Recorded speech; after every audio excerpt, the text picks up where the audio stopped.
बड़ी खबर है, देश के अलग अलग हिस्सों से हमारे तमाम सहयोगी हमारे साथ जुड़ रहे हैं। मौसमी हमारे साथ बनी हुई है, दिल्ली से शरद कुमार हमारे सहयोगी, जयपुर से इस वक्त हमारे साथ जुड़ रहे हैं, मनोज्ञा हमारे साथ कोलकाता से जुड़ रही हैं और भवेश हमारे सहयोगी इस वक्त मुंबई से हमारे साथ जुड़ रहे हैं। मैं आपके पास अब जयपुर जल्दी से आना चाहती हूं। जयपुर एक और जबरदस्त संक्रमण का केंद्र, हॉटस्पॉट रामगंज। शरद, किस तरह से इस लॉकडाउन के एक्सटेंशन पर वहां पर प्रतिक्रियाएं आ रही है, किस तरह की जानकारी आप देंगे प्रशासन की तरफ से? देखिए, प्रशासन की तरफ से अभी मुख्यमंत्री अशोक गहलोत ने तुरंत अपने कोर टीम की बैठक बुलाई है। उस बैठक में तय किया जाएगा कि लॉकडाउन जो बढ़ाया गया है तो उसमें किस तरह से जो 19 जिले हैं ऑरेंज जोन के, उनमें छूट दी जाए और जो किसी वजह से शरद आपकी आवाज चल गई है, मैं वापस आऊंगी आपके पास ठीक होते हुए। मनोज्ञा, चूंकि दिल्ली और मुंबई पर एक एक बार चर्चा हो गई है, जल्दी से कोलकाता चलते हैं। वहां और वहां की पॉलिटिक्स अपनी तरफ, लेकिन अब लॉकडाउन एक्सटेंशन और यहां पर भी अलग अलग जो जोन्स हैं उनको लेकर जो परिस्थितियां हैं उस पर किस तरह की जानकारी प्रशासन दे रहा है? इससे पहले मुख्यमंत्री ममता बनर्जी ये बात तो साफ कर चुकी हैं कि वो इंतजार करेंगी केंद्र सरकार के फैसले का और उसके बाद ही कोई कदम उठाएंगी, और उसी का इंतजार अब पूरा हो चुका है जब केंद्र सरकार ने ये कह दिया है कि अगला कदम क्या होगा। 15 दिन के लिए 18 मई तक के लिए लॉकडाउन है। तो वहीं बंगाल में भी एक के बाद एक मुख्यमंत्री ने अपनी बैठकों में भी ये भी साफ किया था कि हो सकता है 21 मई तक इस लॉकडाउन की जरूरत है। इस पर उन्होंने पहले भी कहा था। कैबिनेट की मीटिंग जरूर हुई थी कल, लेकिन उस पर किसी तरह का इस बारे में अभी तक फैसला नहीं आया है। हालांकि रेड जोन और ऑरेंज जोन और ग्रीन जोन की लड़ाई केंद्र सरकार के साथ लगातार जारी है, और इसके मद्देनजर अगर हम बात करें तो कोलकाता और आसपास के चारों जो जिले हैं वो इस समय रेड जोन में हैं, जिसकी वजह से यहां पर लॉकडाउन को खत्म करना फिलहाल बहुत मुश्किल है। लेकिन जो बाकी जिले हैं, खासतौर से मध्य बंगाल के, जहां पर अभी तक कुछ ही मामले आए हैं, लेकिन जो स्थिति है वो अभी बदलती और कुछ जगह बिगड़ती भी नजर आ रही है। ऐसे में पश्चिम बंगाल सरकार तो इंतजार कर रही थी कि केंद्र सरकार क्या फैसले लेगी, लेकिन राजनीति और इन सब के बीच में ये कहना गलत नहीं होगा कि जिस तरह से इंतजार था, अगले कुछ घंटों में भी उस पर फैसला अभी आना नहीं एक्सपेक्टेड है। इसका फिर इंतजार किया जाएगा, क्योंकि लॉकडाउन केंद्र की तरफ से एक्सटेंडेड है, लेकिन उसका राज्य में क्या असर होगा ये देखने वाली बात होगी। एक महत्वपूर्ण बात जो बंगाल सरकार ने पहले ही कर दी थी कि नॉन एसेंशियल आइटम्स की जो ऑर्डर है ऑनलाइन उसको खोल दिया था, लेकिन उस पर यह क्लैरिटी नहीं थी कि रेड जोन में या कंटेमिनेशन जोन में, जो कंटेनमेंट जोन है, उसमें क्या होगा।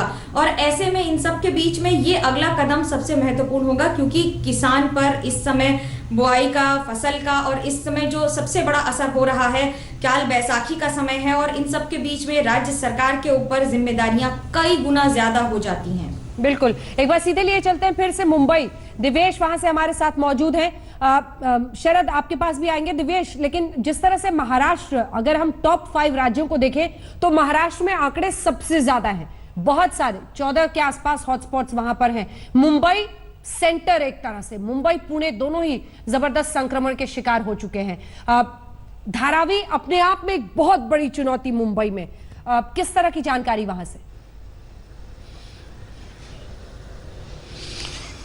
जी अंजना, मुंबई सबसे बड़ा हॉटस्पॉट है महाराष्ट्र का। मुंबई में सबसे ज्यादा केसेस हैं महाराष्ट्र के, जिसके बाद पुणे में सबसे ज्यादा केसेस हैं। मुंबई में सबसे बड़ा चैलेंज जो एडमिनिस्ट्रेशन फेस कर रही है, सरकार फेस कर रही है, वो है इस संक्रमण को रोकना। धारावी और गोवंडी जैसे इलाकों में, ये इलाके वही हैं जहां पर बहुत सारे माइग्रेंट वर्कर्स भी रहते हैं, जो कि घर जाने के लिए बार बार मिन्नतें कर रहे हैं, प्ली कर रहे हैं बिहार सरकार से, उत्तर प्रदेश सरकार से, महाराष्ट्र सरकार से भी गुहार लगा रहे हैं किसी तरीके से उन्हें भेजा जाए।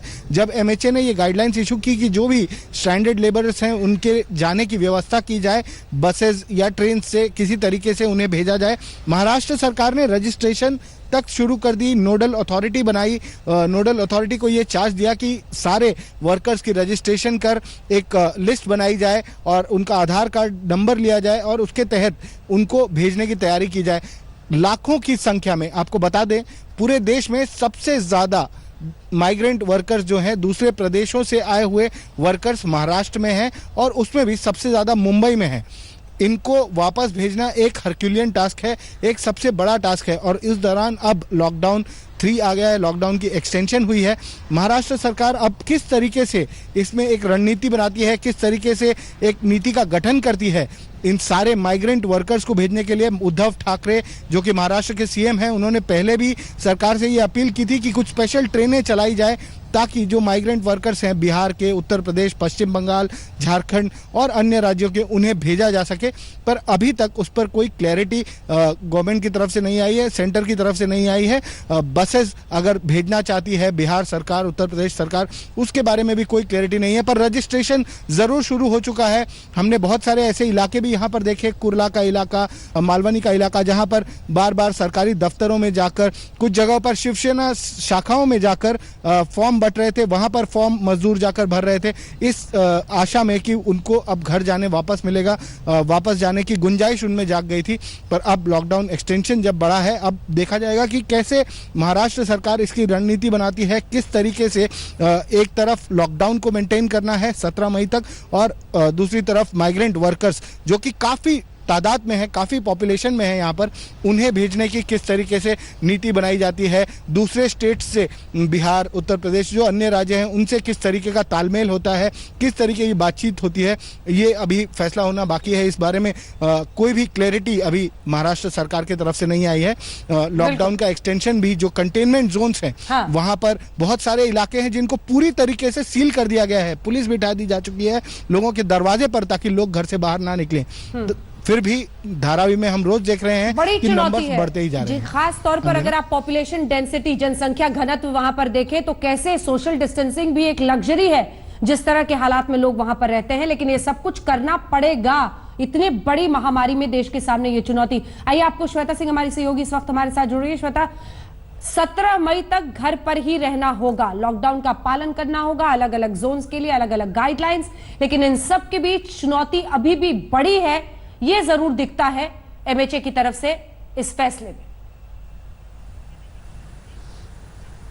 वाकई अंजना, और अगर हम वो रेड, ऑरेंज और ग्रीन जोन की लिस्ट देखें तो उसमें जिलेवार अगर हम देखें, अभी 2 दिन पहले मैं उत्तराखंड के अलग अलग इलाकों में गई थी जहां पर लोगों की शिकायत ये थी कि हम तो ग्रीन जोन में आ रहे हैं, आज तक एक भी कोरोना पॉजिटिव का मामला नहीं देखा है।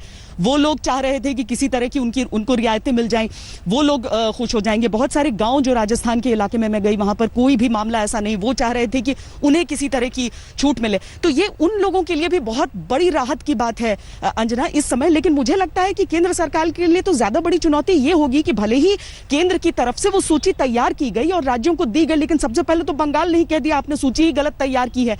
बंगाल को 10 रेड जोन्स दिए गए थे, ममता बनर्जी ने कहा हमारे तो सिर्फ 4 रेड जोन है। तब अगर क्लासिफिकेशन को लेकर ही केंद्र और राज्यों में टकराव शुरू हो जाएगा तो उसके बाद आप किस जगह को रियायत देंगे और किसको नहीं, क्योंकि अगर रेड जोन को आपने रियायत दे दी जो कि सचमुच में रेड जोन है, तो उसके बाद बाकी को जो ग्रीन है और ऑरेंज है उसे रेड बनते देर नहीं लगेगी। तो ये एक थोड़ी सी पेचीदा स्थिति है जो होनी नहीं चाहिए, क्योंकि कोरोना के समय में राज्य केंद्र सब मिलकर लड़ रहे हैं, सबको एक साथ लड़ना ही होगा। लेकिन मुझे लगता है जैसे जो पहाड़ी इलाके हैं, जो ऊंचाई के इलाके हैं, उनके लिए बहुत अच्छी खबर। कई गांव जो एक क्लस्टर है, कई सारे गांव जो आपस में मिलना जुलना चाहते हैं, कुछ रिश्तेदार दूर रहते हैं, कुछ चीजें दूसरे गांव में मिलती हैं, अभी पूरी तरीके की आत्मनिर्भरता नहीं है, वो ग्रीन जोन, उन सब के लिए तो बहुत अच्छी खबर है। हाँ, शहरी इलाकों को एक सबक भी है कि आप लॉकडाउन को जब तक पूरी तरह से पालन नहीं करेंगे तब तक आप पर ये लॉकडाउन आपको पालन करना ही पड़ेगा, उसको एक्सटेंड करना ही पड़ेगा, क्योंकि उसके बिना कोई चारा नहीं रह जाता है। बिल्कुल। शरद के पास एक बार जल्दी से चलते हैं। शरद जयपुर से हमारे साथ बने हुए। शरद, पिछली बार आपकी आवाज कट गई थी, बड़ी चुनौतियां ये है, और यहाँ पर कौन कांग्रेस शासित राज्य है, राजस्थान या पश्चिम बंगाल टीएमसी के शासन में, ये महत्वपूर्ण नहीं होगा, और इसीलिए इंटर मिनिस्टेरियल जो टीम भी भेजी गई थी वो इसी के लिए थी कि रेड जोन्स को चिन्हित किया जाए और फिर ये गाइडलाइन सब लागू हो जाए। देखिए, मुख्यमंत्री अशोक गहलोत ने साफ कर दिया है कि रेड जोन जो 8 जिले हैं उसमें किसी तरह की छूट नहीं दी जाएगी। हालांकि जो स्वास्थ्य मंत्री थी रघु शर्मा, उन्होंने कहा कि हमारे ऑरेंज जोन के जो जिले हैं, जो 18 जिले हैं उसमें से कई ग्रीन जोन है जिसको छूट दी जानी चाहिए थी, लेकिन हम केंद्र सरकार के जो गाइडलाइन उनका पालन करेंगे। लेकिन अंजना, सबसे बड़ी चुनौती अभी शाम को शुरू होने जा रही है। जयपुर से एक ट्रेन बिहार के लिए खुल रही है, कोटा से एक झारखंड के लिए।